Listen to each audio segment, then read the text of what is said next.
Assalamualaikum warahmatullahi wabarakatuh. Baik, pada kesempatan kali ini kami dari kelompok 2 akan menjelaskan ataupun mengulas sedikit mengenai materi yaitu problematika akhlak dalam kehidupan. Mungkin dari teman-teman ada yang sudah tahu apa sih problematika akhlak dalam kehidupan? Oke, jadi moralitas akhlak itu sangat berkaitan dengan diri kita ataupun itu menjadi sebuah bagian integral dari kehidupan umat muslim. Nah, hal ini dalam problematika akhlak dan kehidupan ini kita itu berkaitan erat dengan yang namanya perilaku, sikap dan tindakan yang mana itu mencerminkan diri kita sebagai umat muslim. Nah, tetapi dengan adanya kemajuan teknologi, manusia itu dibagi menjadi dua, yang mana sikap dan perilakunya ini mereka dapat mengambil arah positif dan juga arah negatifnya. Bagaimana si individu itu dapat mengambil arah solusi yang tepat untuk dirinya sendiri. Nah, kalau misalnya di dalam kemajuan teknologi ini ada beberapa manusia yang mungkin terjerat ataupun menjadi dirinya negatif karena mungkin adanya kesiapan atau adanya belum kesiapan mentalnya secara baik dalam mengambil keputusan, sehingga banyak dari mereka yang masih terbilang, mohon maaf, kayak akhlaknya ataupun perilakunya mungkin masih perlu belajar dan perlu memahami bahwa bagaimana sih jadi umat muslim ataupun Islam yang baik dan berperilaku yang bernilai bermoralitas seperti itu. Nah, selanjutnya kita akan membahas mengenai faktor-faktor dari problematika akhlak dan juga bagaimana arah solusinya yang akan disampaikan oleh teman saya. Faktor-faktor penyebab lahirnya problematika akhlak. Pertama, ada faktor dari lingkungan. Manusia itu individu yang adaptif ya. Manusia cenderung terpengaruh oleh lingkungan di sekitarnya. Dan jika lingkungan tersebut tidak mendukung pengembangan akhlak yang baik, maka seseorang bisa terjerumus ke dalam perilaku negatif yang tidak bermoral. Kedua, ada keluarga. Keluarga adalah pendidikan pertama bagi seseorang. Ketika keluarga tidak memberikan pendidikan moral yang kuat atau malah sebaliknya memperlihatkan contoh yang kurang baik, ini bisa menjadi faktor yang mempengaruhi perkembangan akhlak yang buruk seseorang. Rasulullah SAW bersabda, tiap-tiap kalian adalah pemimpin dan tiap-tiap kalian bertanggung jawab atas yang dipimpinnya. Hadis riwayat Al-Bukhari dan Muslim. Ketiga, ada pergaulan. Pergaulan sangat berperan penting dalam pembentukan masalah akhlak ya.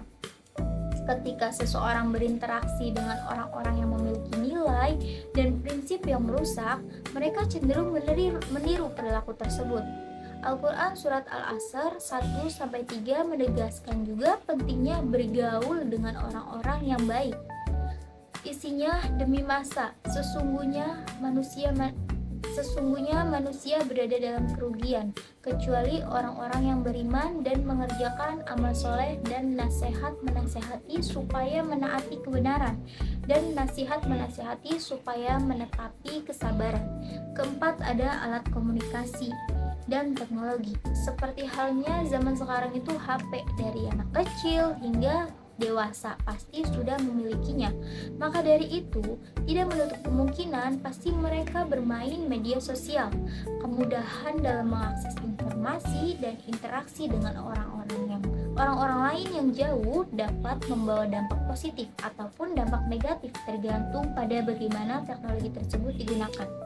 Al-Quran Surat Al-Isra 36 mengingatkan agar manusia bertanggung jawab atas penggunaan ilmu dan teknologi yang isinya, dan janganlah kamu mengikuti apa yang kamu tidak mempunyai pengetahuan tentangnya.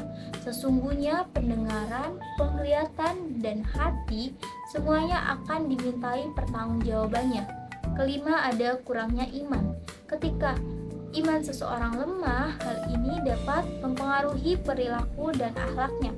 Kurangnya keyakinan pada nilai-nilai spiritual dan moral dapat membuat seseorang lebih rentan terhadap godaan dan mengabaikan kewajiban agamanya.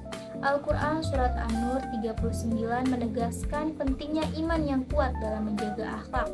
Adapun orang-orang yang kafir, perbuatan-perbuatan mereka adalah seperti mimpi buruk dalam tempat tidur mereka. Ketika mereka bangun, lalu dia menyadari bahwa mimpi itu tidak memiliki manfaat bagi kehidupannya. Demikian pula orang-orang yang berbuat dusta terhadap ayat-ayat Allah itu. Mereka adalah orang-orang yang berdosa. Keenam, faktor kurangnya pembinaan orang tua. Peran orang tua sangat penting dalam pembentukan akhlak anak-anak mereka. Kurangnya perhatian, bimbingan, dan teladan yang baik dari orang tua tidak membuat anak-anak terjerumus ke dalam perilaku yang tidak baik atau tidak pantas. Hadis dari Nabi Muhammad SAW mengatakan pentingnya pembinaan anak, yang isinya setiap kalian adalah pemimpin dan bertanggung jawab atas yang dipimpinnya. Pemimpin keluarga bertanggung jawab atas keluarganya dan dia akan ditanya tentang tanggung jawabnya. Hadis riwayat Al-Bukhari dan Muslim.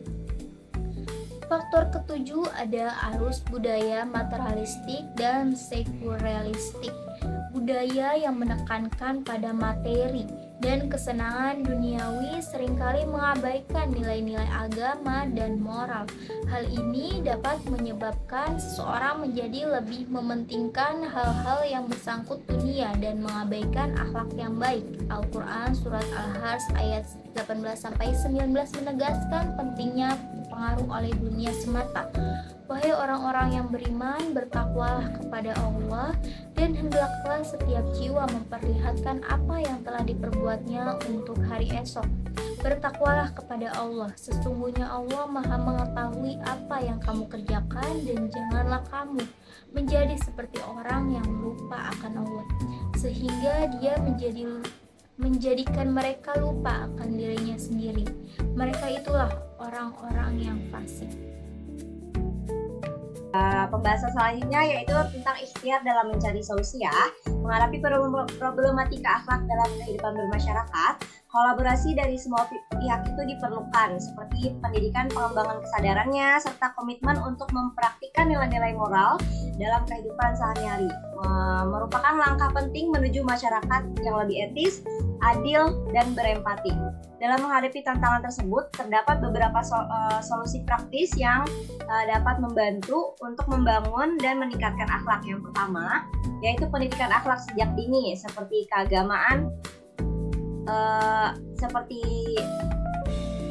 pendidikan akhlak harus diberikan sejak dini, kayak keluarga, sekolah, dan lembaga keagamaan dapat berperan penting dalam membentuk akhlak yang baik dan menanamkan nilai-nilai Islami kepada generasi muda. Nah, yang kedua yaitu tentang kesadaran digital, mengembangkan kesadaran tentang penggunaan teknologi yang bertanggung jawab, seperti penggunaan media sosial untuk menyebarkan media-media yang lebih positif, terus mendukung nilai-nilai moral. Dan terakhir yaitu menghindari konten yang merusak akhlak. Ini poin penting ya, menghindari konten yang dapat merusak akhlak. Nah, yang ketiga yaitu tentang mengembangkan komunitas Islami. Nah, kita menyarankan kepada mereka untuk bergabung dengan komunitas yang memiliki fokus tentang pengembangan akhlak Islam. Melalui kegiatan sosial dan diskusi keagamaan, kita dapat saling memotivasi dan lebih mendukung dalam memperkuat akhlak-akhlak mereka. Nah, yang keempat ini paling penting sebenarnya, yaitu teladan Islami, yang dimana kita mengambil sifat-sifat dari Nabi Muhammad SAW sebagai teladan utama dalam kehidupan sehari-hari,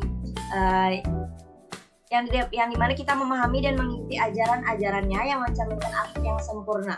Allah Subhanahu wa Ta'ala berfirman yang bunyinya auzubillahi minasyaitonirrajim wa innaka la'ala khuluqin azim, yang artinya dan sesungguhnya engkau benar-benar berbudi pekerti yang luhur. Engkau di sini maksudnya kepada Nabi Muhammad ya. Quran surah Al-Qalam ayat 4. Nah, yang terakhir yaitu penekanan pada pendidikan dan kesadaran moral.